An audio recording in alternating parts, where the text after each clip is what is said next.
Hello everyone, welcome back to my channel.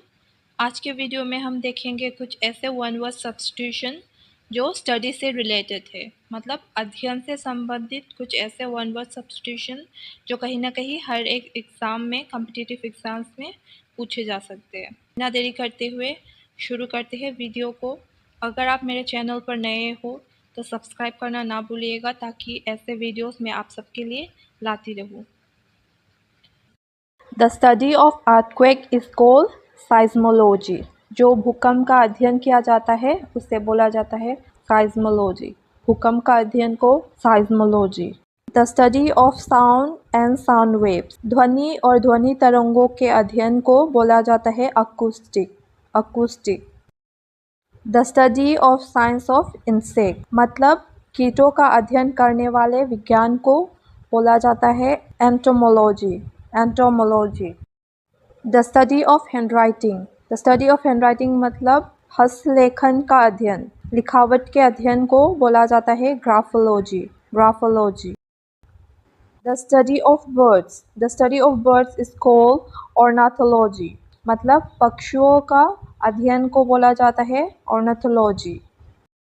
अगला है the study of languages. मतलब भाषा का अध्ययन को बोला जाता है philology.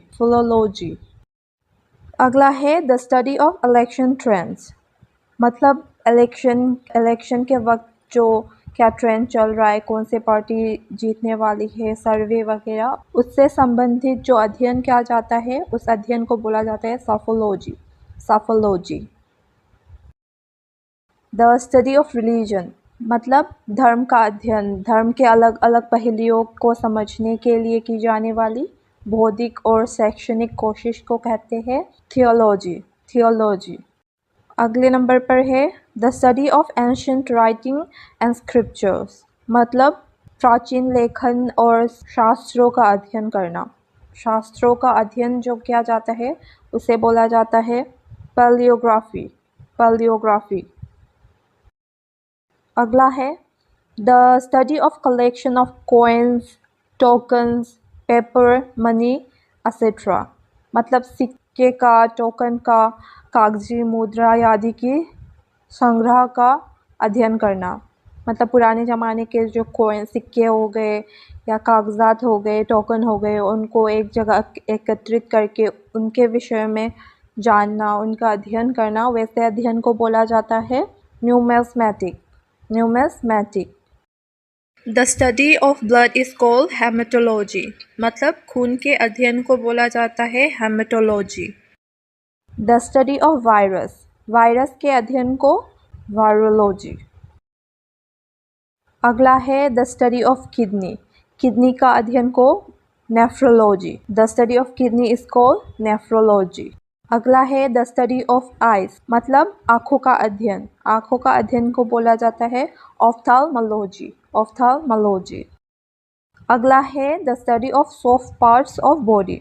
मतलब किसी भी शरीर के नरम अंगों का अध्ययन, उसे बोला जाता है sarcology.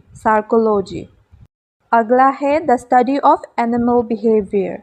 The study of animal behaviour मतलब पशुओं का व्यवहार का वैज्ञानिक अध्ययन से बोला जाता है एथोलॉजी.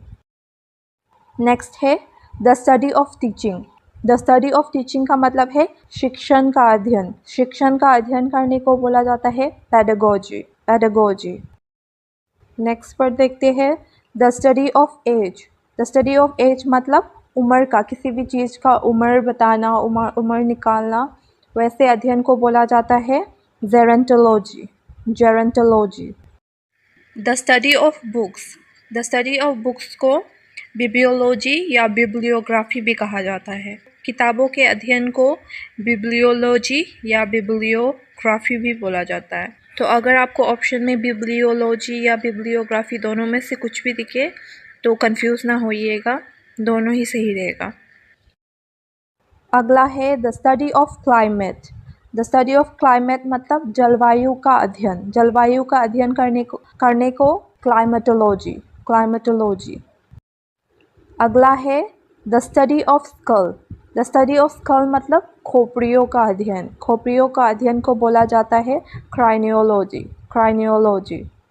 नेक्स्ट है the study of human disorder, मतलब महिला विकार का अध्ययन करना, वैसे अध्ययन को गायनेकोलॉजी।